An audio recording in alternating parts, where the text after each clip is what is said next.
நம்ம இயல்பாக சுவாசிக்கும் பொழுது அபான வாயுவை உள்ளே இழுப்பதை விட அதிகமாக ஜீவசக்தியை வெளியே விடுகின்றோம்.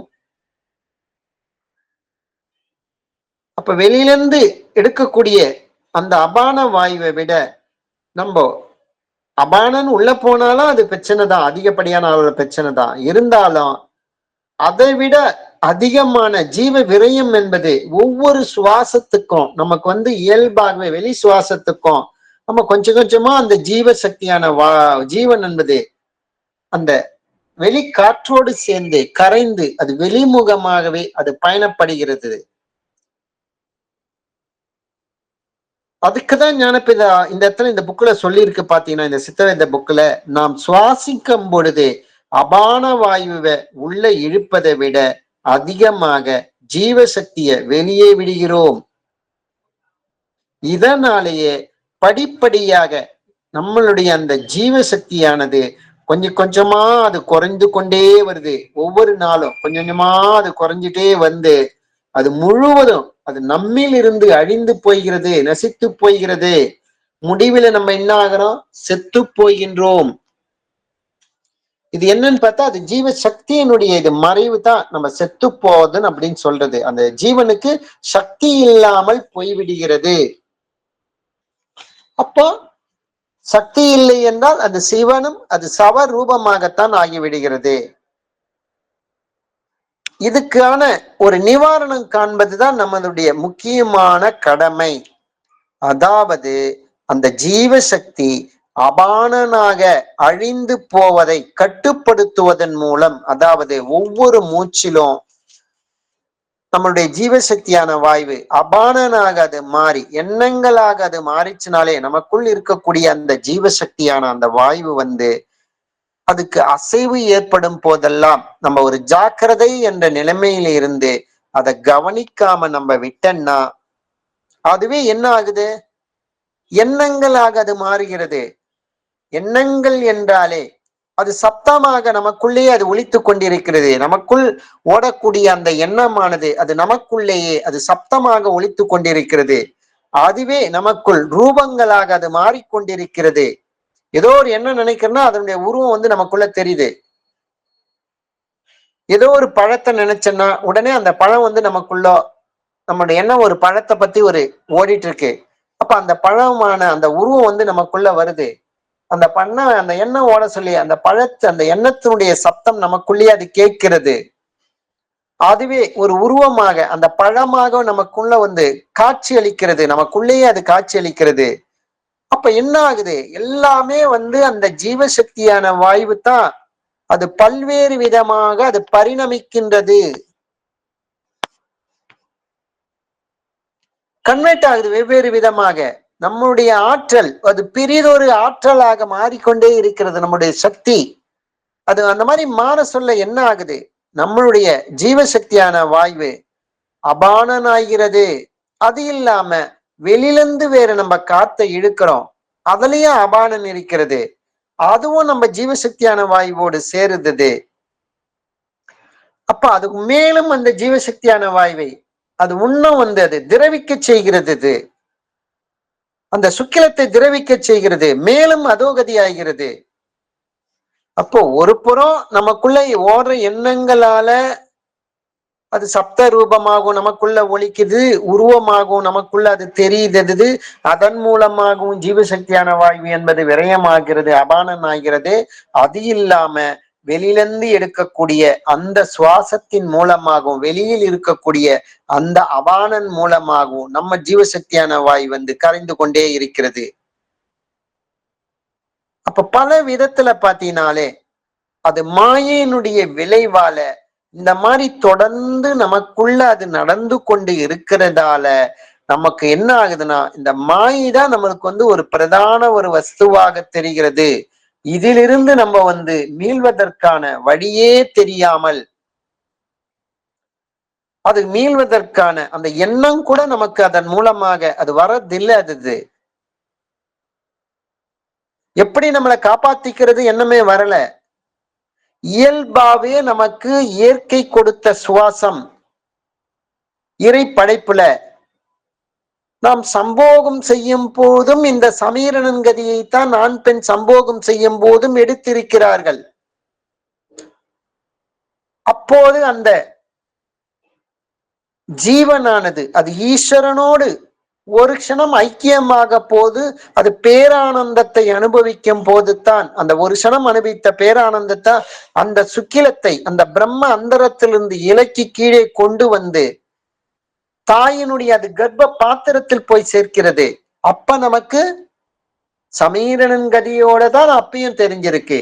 ஆனால் ஒரு மனிதன் ஒரு 10 மாசம் அந்த கர்ப்பவாசம் செய்யும் போதும் சமீரணன் கதியைத்தான் அவன் தனக்குள்ள செய்து கொண்டிருக்கின்றான். அப்ப அந்த படைப்பினுடைய ஆரம்பமும் அந்த சமீரணன் கதிதான்.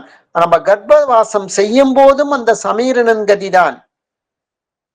ஆனால் நம்ம எப்போ நம்ம இந்த வெளியில வந்தோமோ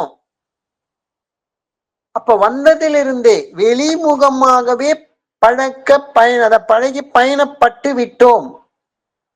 ஜீவனை அதோகதியாக்குவதிலே முக்கியத்துவம் கொடுத்து இந்த மாதிரி நடைமுறை வாழ்க்கையில பழகப்பட்டு விட்டோம். ஒரு குறிப்பிட்ட வயசுக்கு அப்புறம் நம்மளுக்குள்ள வந்து எதுக்கு இந்த மாயையினால் இத்தகைய பலவிதமான துன்பங்கள் ஏற்படுகிறது என்பதை நம்மளா ராக துவேஷங்களுக்கு நம்ம அடிமையாகி கொண்டிருக்கின்றோம்.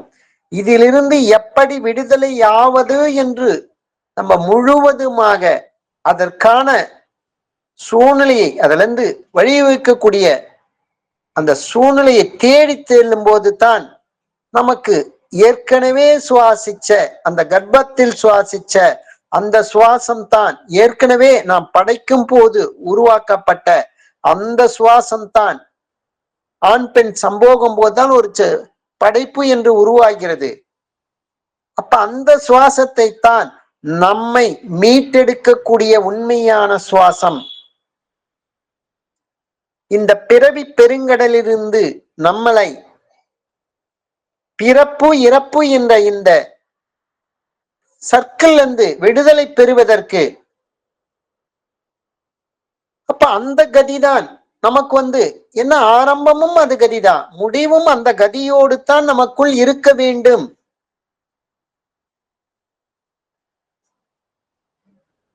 இததான் ஞானபிதாவை நமக்கு தெளிவாக வலியுறுத்துகிறார். இதற்கு நிவாரணம் காண்பதே நமக்கு கடமை. அதுக்குதான் இந்த கதி. அப்ப எதுல இருந்து நிவாரணம்? நமது ஜீவசக்தி அபானனாக அழிந்து போவதை கட்டுப்படுத்துவதன் மூலம் ஜீவசக்தியை அது சீக்கிரமாக அழிய விடாமல் அதை எப்போதும் உள்வழியாக மேலும் கீழும் நடத்துவது, அதுதான் நமக்கு ஞானபிதா காட்டி கொடுத்த சமீரணன் கதி. அப்போ உள்ளே உள்ள பிராணனுடன் ஐக்கியம் அடையும் செய்யும் போதுதான், அப்படி செய்வதுதான் உண்மையான மெய்ஞானம். பெற்று மோட்சம் அடையக்கூடிய வழியாகிய அந்த உயிரினுடைய ஒரே ஒரு கதி, அதாவது ஏக கதி கைவரப்பெற வேண்டும். என்ன, நம்மளுடைய படைப்பின் ஆரம்பமும் நம்மளுடைய தாய் தந்தையினுடைய அந்த ஏக கதியில தான், சம்போக டைம் நடைபெற்ற ஏக கதியில தான் அது நடைபெற்றது. கூடவே அந்த கர்ப்பவாசம் செய்யும் போதும் நாம் அந்த ஏக கதியில் தான் இருந்தோம். அது கூடவே தினசரி நம்ம தூங்கும் பொழுதும் ஆழ்நிலை தூக்கத்திலும் இதே ஏக கதிதான் இருந்தது. ஆனால் இந்த ஏக கதிக்கு நம்ம அதிகமான முக்கியத்துவம் கொடுக்காமல் இருக்கிறதால பலவிதமான ராக துவேஷங்களுக்கு அடிமையாகக்கூடிய அந்த சூழ்நிலையும் நமக்கு ஏற்படுகிறது. இதனால நம்மளுடைய ஜீவசக்தியான வாயு அது வெளியில அது வியாபிப்பதால அந்த ஜீவன் நஷ்டப்படுவதால அந்த ஜீவனுக்கும் அது இயல்பாகவே அது இம்சை ஏற்படுகிறது. அப்ப அந்த இம்சையாலேயே மேலும் மேலும் நம்ம வந்து ராக துவேஷங்களுக்கு நம்ம அடிமையாகி கொண்டிருக்கின்றோம்.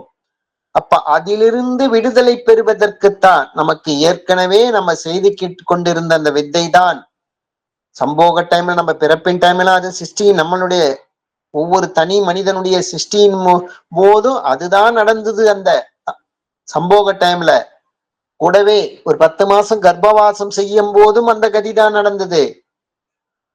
கூடவே சரி தினசரி நாம் காலையில எழுந்த வண்ணம் நம்மளுடைய ஜீவசக்தியான வாயு 5 புலன்கள் வழியாக அது விரயமாகி கடைசியில களைப்படையும் பொழுது தினசரி நைட்டு நம்ம தூங்குறோம். அது தூங்கும் போது ஏககதி நடக்கிறதாலதான் ஆழ்நிலை தூக்கத்துல நம்ம டெய்லி திரும்பவும் ஃப்ரெஷ்ஷா வரும்.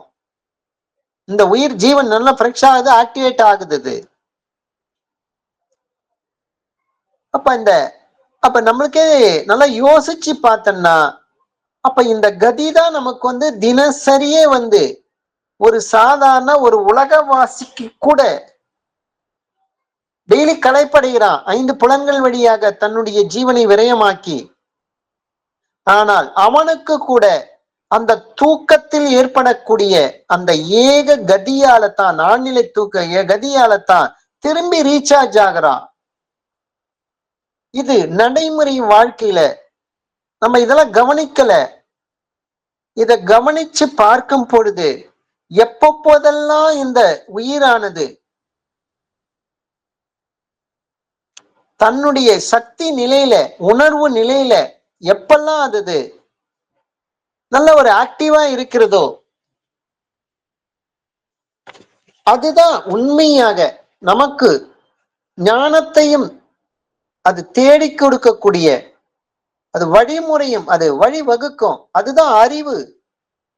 அப்போ உலகத்தில் அறிவதெல்லாம் அறிவு என்பது கிடையாதது. அப்ப நான் ஏதோ ஒரு ஃபீல்டுல பிஹெச்டி படிச்சுட்டேன், அது அறிவா? அது கிடையாது. ஏதோ பல கோடி சம்பாதிக்கும் திறமையை பெற்றுவிட்டேன், அது அறிவா? அது கிடையாது. ஏதோ ஒரு விளையாட்டு ஃபீல்டில் கூட சரி, ஒரு கோல்டு மெடல் வாங்கிட்டேன், அது அறிவா? கிடையாது. அது இதெல்லாம் மாயினுடைய இன்ப துன்பங்களுக்கான இதில் வெளியில் இந்த உலகத்தில் நாம் வியாபிக்கக்கூடிய அது வெளி உலக அறிவெல்லாம் அது உண்மையான அறிவு என்பது கிடையாதது. இதெல்லாம் அறிவதற்கு அடிப்படை காரணமாக இருப்பது எது? நம்மளுடைய அந்த ஜீவனுடைய சக்தி தானே, அந்த வாயு தான் அது உண்மையான அறிவு. அந்த வாயுவைத்தான் விரயமாக்காமல் அது உற்பத்தியான இடத்திலேயே அதை ஒரு ஜாக்கிரதை அந்த நிலைமையில பாத்தீங்கன்னா அதை அசையாமல் நிலைநிறுத்தும் போதுதான் அது உண்மையான மெய்ஞானம் நமக்கு கிடைக்கிறது. அதுதான் மோட்சம் அடையக்கூடிய ஒரே கதி. அது உயிரின் ஒரே ஒரு கதி அடைவதற்குரிய இருக்குதுன்னா அதுதான் ஏக கதியாக, அது சமீரனின் கதியாக கைவரப்பெற வேண்டும்.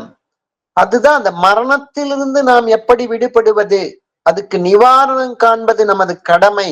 அந்த கடமைக்கு அடிப்படையான இதை தவிர, இந்த கதியை தவிர வேற எதுவுமே கிடையாது. இததான் நம்ம கைவரப்பெற வேண்டும். இதுக்கு என்ன பண்றது? நம்ம 10 மாசம் சர்வ சாதாரணமாக எந்த ஒரு எஃபெக்டும் இல்லாம கர்ப்பவாசம் செய்யும் போது இயல்பாகவே நம்ம சுவாசித்து விட்டோம். ஆனால் அதே இயல்பான சுவாசம் நாம் இப்பயே நமக்கு அது நடக்கல. காரணம், நம்மளுடைய சுவாசத்தை வெளிமூச்சு விட்டே நாம் பழகிவிட்டோம். அந்த ஜீவனை வெளியே பந்தப்படுத்தியே நாம் பழகிவிட்டோம்.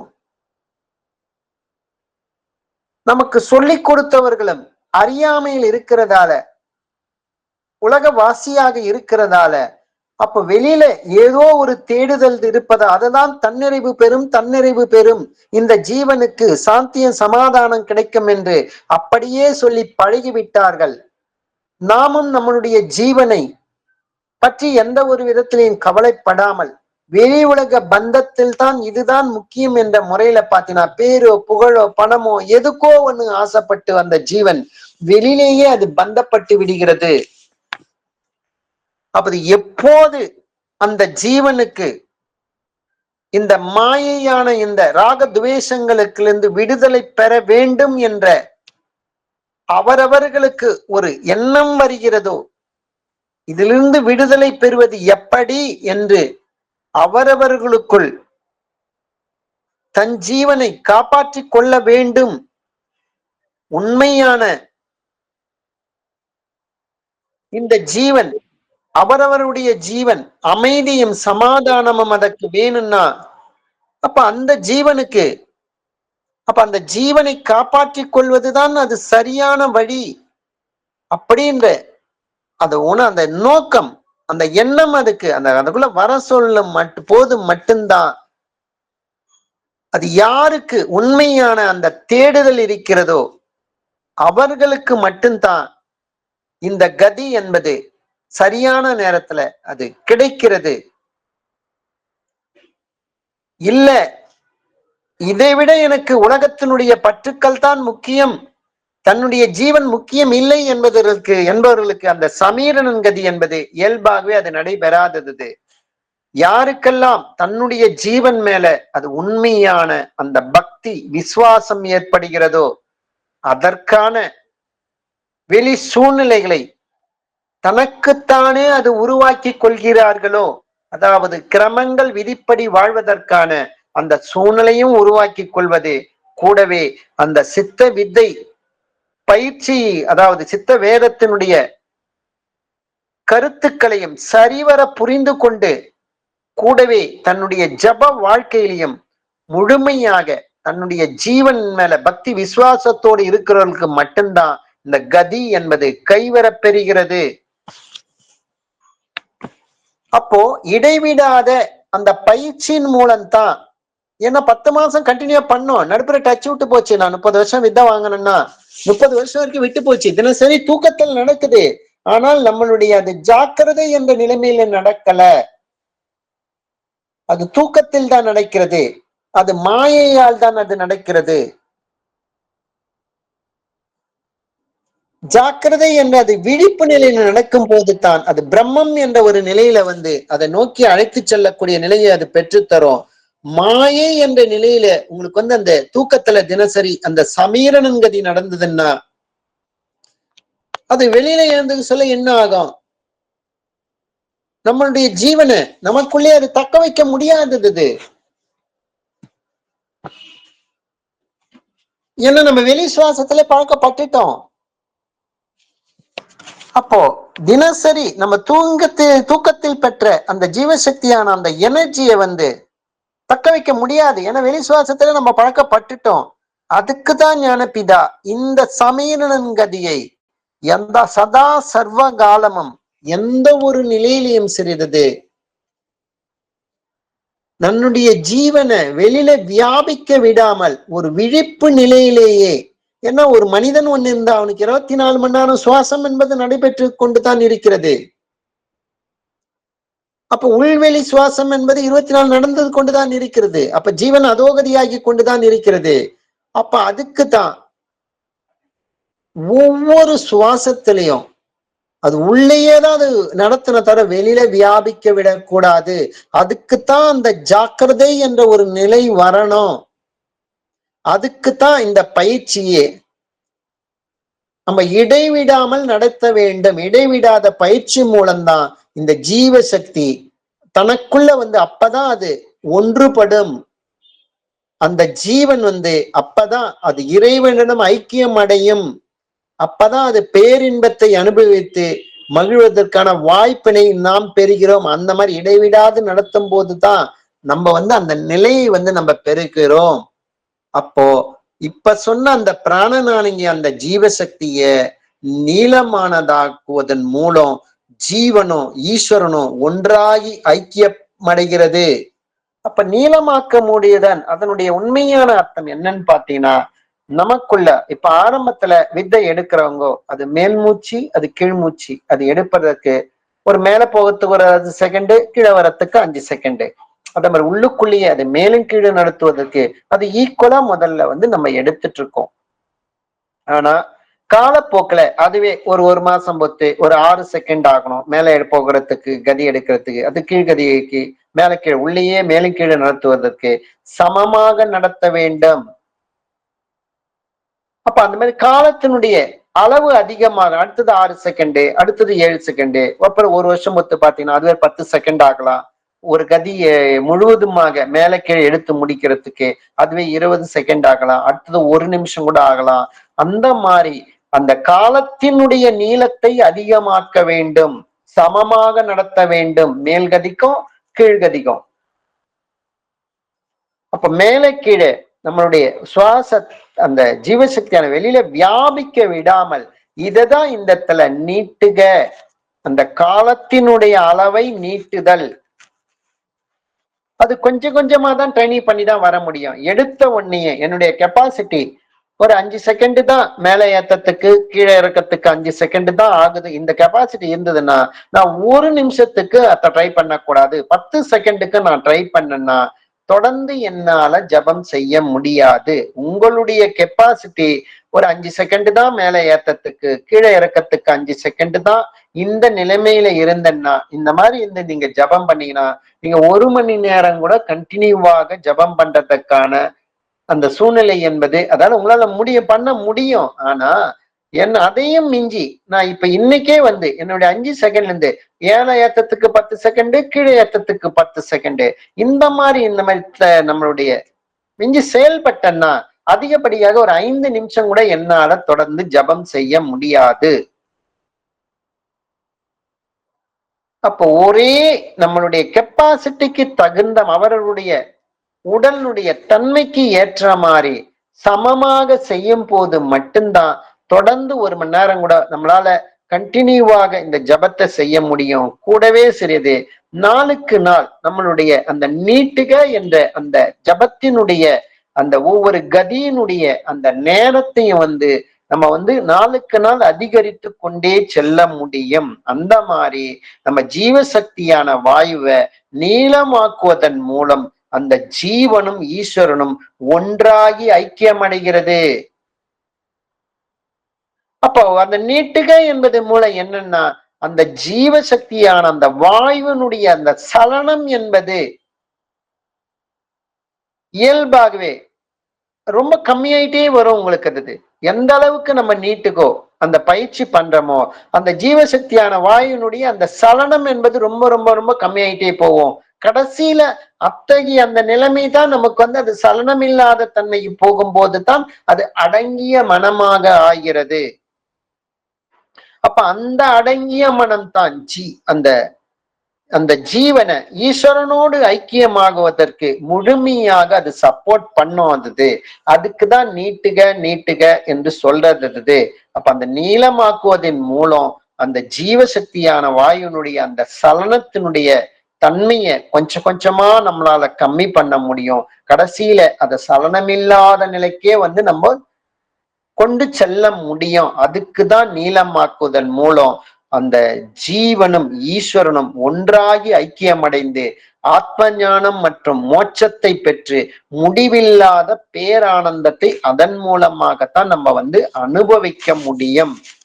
அப்ப அதுக்குதான் பாத்தீங்கன்னா இந்த சித்த வித்தையினுடைய ரகசியத்தை நீங்கள் தெரிந்து கொள்ள விரும்பணும்னா அதுக்கு வந்து பெயரளவில் குருநாதனாக இருப்பவர் யாருன்னா நம்மளுக்கு விதையை காட்டி கொடுப்பவர் அவர் தான். அது உண்மையான குரு யாருன்னு சொல்லிட்டு நம்மளுக்கு ஏற்கனவே சொல்லியாச்சு. அவரவருடைய மனம்தான், அடங்கிய மனம்தான் அவரவர்களுக்கு குருவாக வருகிறது.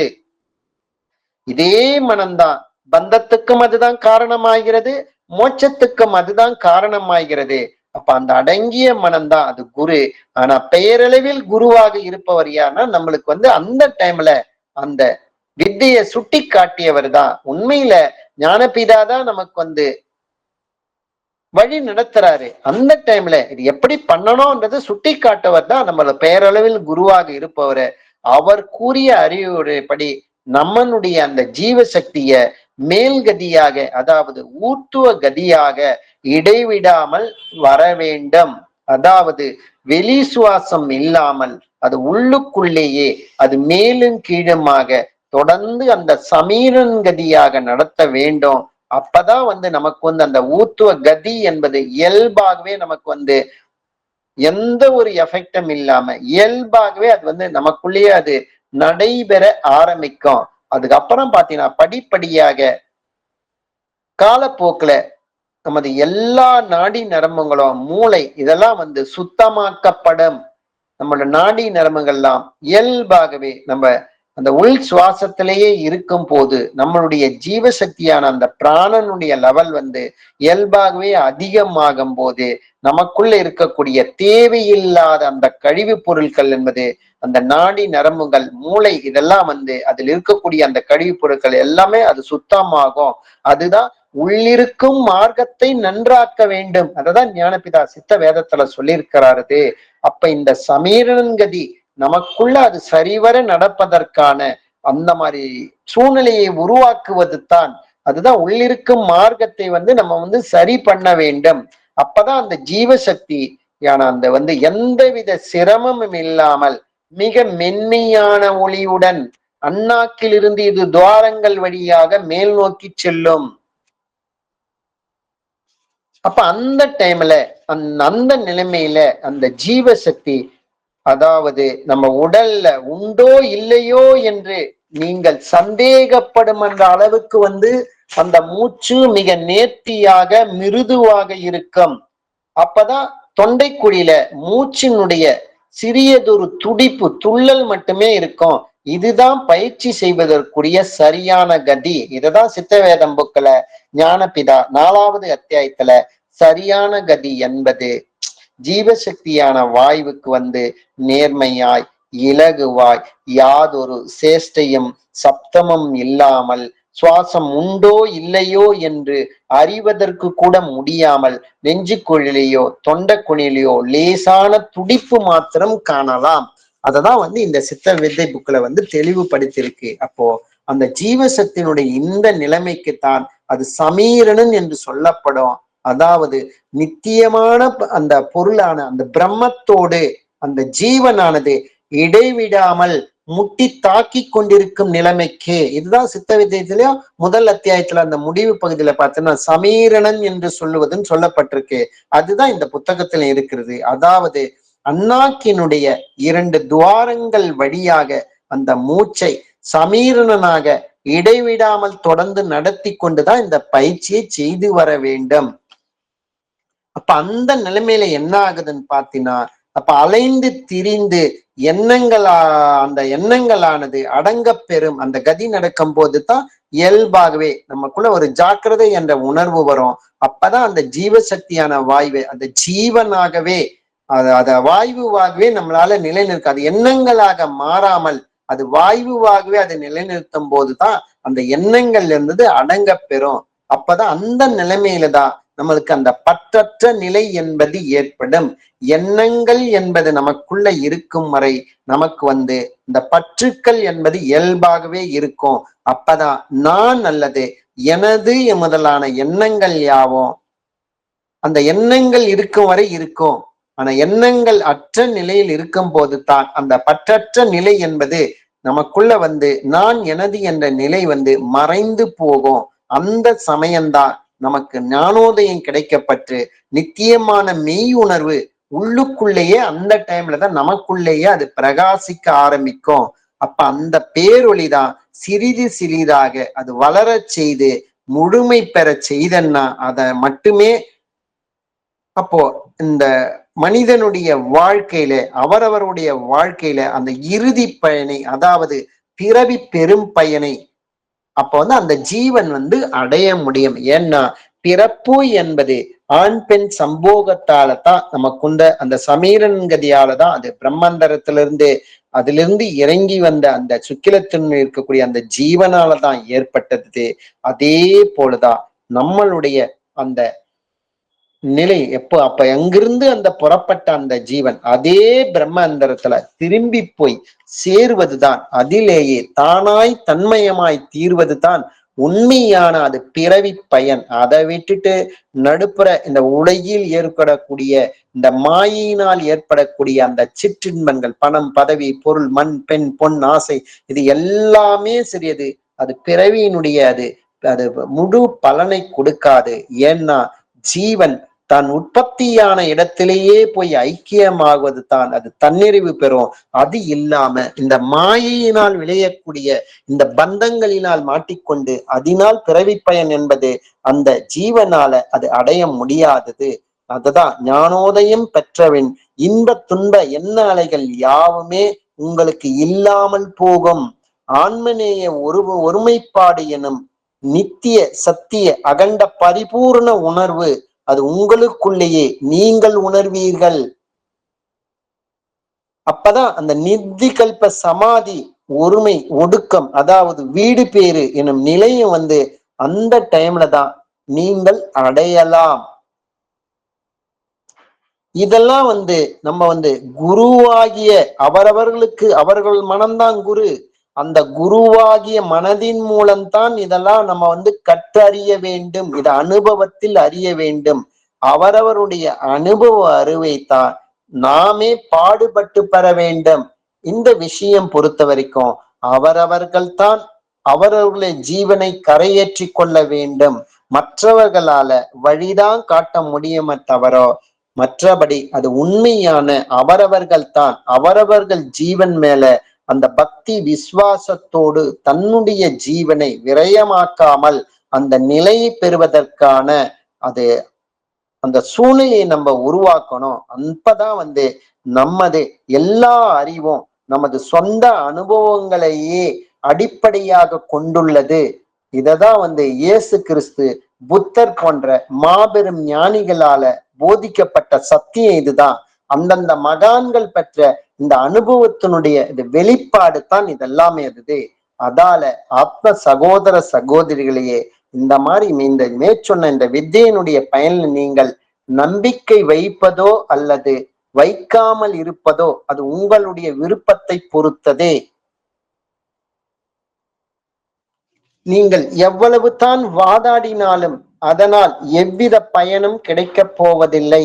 ஆனால் பொறுமையோடு கூடிய இடைவிடாத இந்த சாதனை மூலமாகத்தான் நீங்கள் பேரின்பம் பெறுவது திண்ணம்.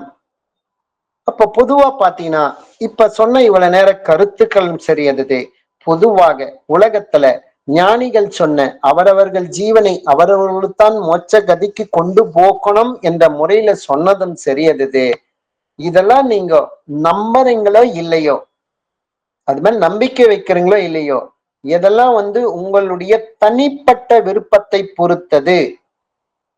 ஏன்னா அவரவர்கள் ஜீவனை அவரவர்கள் காப்பாற்றிக் கொள்வது என்பது அவரவர்கள் தான் அது முடிவெடுக்க வேண்டும். இல்ல இந்த மாயையில் விளையக்கூடிய இந்த சுக போகங்கள் தான் எனக்கு முக்கியம் என்று நினைத்து கொண்டிருப்பவர்கள் இது மேல நம்பிக்கை வராது அவங்களுக்கெல்லாம் இருந்தது. ஏன்னா அதுக்குதான் அவங்க ஃபர்ஸ்ட் ப்ரையாரிட்டி கொடுக்கிறார்கள். தன்னுடைய ஜீவனை காப்பாற்றிக் கொள்ள வேண்டும் எல்லாம் எல்லாமே ஒரு பாஸ்ட் ஃபுட்டு காலம் என்றதால அப்பப்ப இன்ஸ்டன்டா கிடைக்கக்கூடிய அந்த சிற்றின்பத்திற்குத்தான் சின்ன சின்ன விஷயங்களில் ஆனந்தம் அனுபவிப்பதற்குத்தான் அந்த ஜீவனை விரயமாக்குகின்றார்கள். ஆனால் தன்னுடைய ஜீவனை காப்பாற்றிக் கொள்ள வேண்டும், தனக்குள் ஒரு ஜாக்கிரதை உணர்வை உண்டாக்கி கொள்ள வேண்டும். அது இது முழு அவர்களுடைய உழைப்பு. 24 மணி நேரமும் ஒரு ஜாக்கிரதையில் இருந்து தன்னுடைய ஜீவனை தனக்குள்ளேயே அது மேலும் கீழுமாக நடத்த வேண்டும். இந்த ஜாக்கிரதை உணர்வு வருவதற்கு இதெல்லாம் தேடி அப்புறம் பேரின்பம் கிடைக்கிறது என்பதெல்லாம் அவருடைய எதுவோ நீண்ட நெடும் பயணம் போல அதை விட இன்ஸ்டன்டாக கிடைக்கக்கூடிய அந்த சிற்றின்பங்கள் தான் எனக்கு இப்போ கிடைக்கிறது தான் இது முக்கியன்ற நிலைமையில இருக்கிறதால தான் இந்த இப்ப சொன்ன இந்த விஷயங்கள்ல அப்ப நம்பிக்கை இல்லாமல் அவர்களுக்கு போய்விடுகிறது. ஆனால் இந்த மாயினால் விளையக்கூடிய இந்த ராக துவேஷங்களினால் ஏற்படக்கூடிய அத்தகைய இன்ப துன்பங்களினால் இந்த ஜீவன் நசித்து போகிறது. ஒவ்வொரு நாளும் இந்த ஜீவன் கொஞ்சம் கொஞ்சமாக நசித்து ஜீவ இம்சை பெறுகிறது. இத அவர்கள் உண்மையான அந்த விழிப்புணர்வோடு இதை கவனிக்க ஆரம்பித்தார்கள் என்றால் அப்பதான் அவங்களுக்கு தன்னுடைய ஜீவனை எந்த விதத்திலேயாவது நாம் காப்பாற்றி கொள்ள வேண்டும் என்ற ஒரு பக்தி விசுவாசம் என்பது இயல்பாகவே அவரவர்களுக்காகவே அது ஏற்பட வேண்டும். அப்பதான் அது இந்த வித்தை மேல முழு நம்பிக்கை வரும். அப்பதான் இந்த மார்க்கத்தினுடைய தேடுதல் என்பது அதனுடைய தேடுதலுடைய விடை என்பது அந்த ஜீவனுக்கு இயல்பாகவே கிடைக்கும். அப்ப உண்மையான அந்த பக்தி விசுவாசம் இருக்கிறவர்களுக்கு மட்டும்தான் வித்தை கிடைக்கும். அப்படி வித்தை கிடைச்சாலும் அப்படிப்பட்டவர்கள் மட்டும்தான் சரியது தொடர்ந்து தமக்குள்ள நடப்பதற்கான அந்த மாதிரி அந்த சூழ்நிலையை உருவாக்குவார்கள். அவர்களுக்கு மேல்கதி என்பது இயல்பாகவே கிடைத்துவிடும். இல்ல யாரோ சொன்னாருன்னு சொல்லிட்டு நம்ம இந்த வித்தையை வாங்கிட்டு அந்த கவனத்துல இருக்கிறதோ இல்ல இதுவும் ஒண்ணு இது ஒரு மார்க்கன்ற முறையில இதையும் தெரிஞ்சுக்கலான்னு வாங்குறவங்களோ சரியது அவர்களுக்கெல்லாம் வெளி இதுக்குதான் அதிக முக்கியத்துவம் கொடுப்பார்கள். இதையும் இது ஒண்ணு இருக்கிறது எப்படி இருக்குதுன்னு பார்க்கலான்னு வரவங்க அந்த மாதிரி எண்ணங்களும் முரண்பாடுகளும் இருக்கும். ஆனா உண்மையில இந்த வித்தையினுடைய முழுமையான பலன் யாருக்கெல்லாம் கிடைக்கும் என்றால் யாருக்கு அவரவருடைய ஜீவன் மேல உண்மையான அந்த பக்தி விசுவாசம் இருக்கிறதோ அவர்கள் மட்டும்தான் அவரவருடைய ஜீவனை வெளியில் வியாபிக்க விடாமல் தனக்குள்ளேயே ஏற்றுக்கொண்ட பொறுப்பு நிறைவேற்றும் போது கூட செய்து தன்னுடைய ஜீவனை வெளியில வியாபிக்க விடாமல் இந்த சித்த வித்தையின் பயன்ல முழுமையாக நம்பிக்கை வைத்து இந்த வித்தையை அவர்கள் செய்வார்கள். அப்ப இதுக்கெல்லாம் பாத்தீங்கன்னா எவ்வளவுதான் நம்ம இந்த மாதிரி வாதாடினாலும் சரியது அதனால எந்த பயனும் அதால கிடைக்க போவது கிடையாதது. அது அனுபவத்தில் உணர்ந்தால்தான் இதனுடைய பலனை முழுமையாக இது உணர முடியும். அதனாலதான் இந்த பொறுமையோடு கூடிய இடைவிடாத சாதனை இந்த பயிற்சி மூலமாகத்தான் நீங்கள் பேரின்பம் பெறுவது திண்ணம் என்ற முறையில தான் இந்த சித்த வித்தை புக்ல ஞானபிதா சொல்லி இருக்கிறாரு. அதுதான் இதெல்லாம் உலக சாந்தி உலக சாந்தி உலக சாந்தி. எப்போ எந்த ஒரு ஜீவனும் அவருடைய அந்த மனம்தான் அவரவர்களுக்கு அவரவருடைய மனம்தான் அந்த உலகம். ஏன்னா அந்த மனதின் மூலமாகத்தான் கேட்பது காண்பது அறிவது. அதன் மூலமாகத்தான் அந்த மனமானது ராக துவேஷங்களுக்கு அது அடிமையாகுது.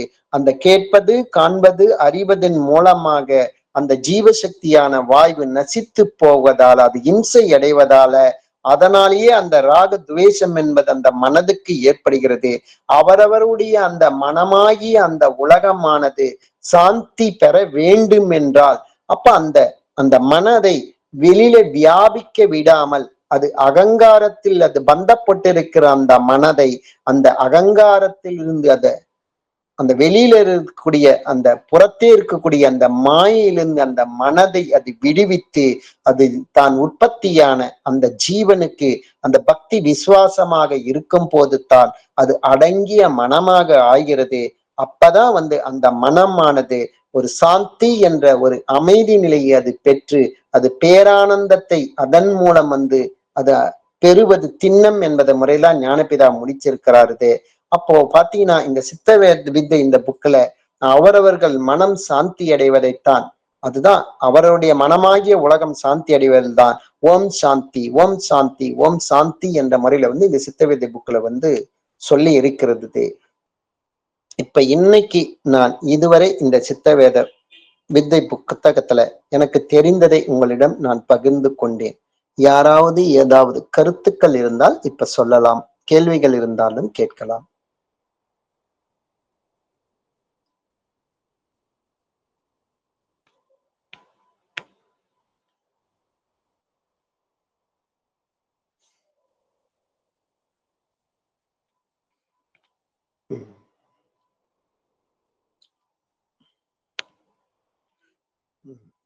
சரிங்க. இப்போ பாத்தீங்கன்னா நம்மளுக்கு தினசரி பாத்தீங்கன்னா நம்மளுடைய சித்த வித்தை பயணத்துல நம்மளுடைய இந்த சித்த வித்தையினுடைய ஜப வாழ்க்கையை மேம்படுத்துவதற்கும் கிரமங்கள் படி வாழ்வதற்கும் இந்த ஜெகதீசன் ஐயா பலவிதமான அவருடைய அனுபவத்தினுடைய கருத்துக்களை நம்மளிடம் பரிமாறிக்கொண்டிருக்கிறாரு. அந்த முறையில இன்னைக்கு பாத்தீங்கன்னா அவருடைய இன்னைக்கு ராமாயணம் நினைக்கிறேன் அதை பத்தி அது சொல்றார் நான் நினைச்சிட்டு இருக்கேன். ஜெகதீஷ் ஐயா. ஐயா நமஸ்காரம். ஐயா நீங்க சொல்லலாங்க ஐயா, தொடர்ந்து நீங்க பேசலாங்க. 3வது பாகம் ராமாயணம். அது நமஸ்காரம். அதாவது சுவாமி சிவானந்த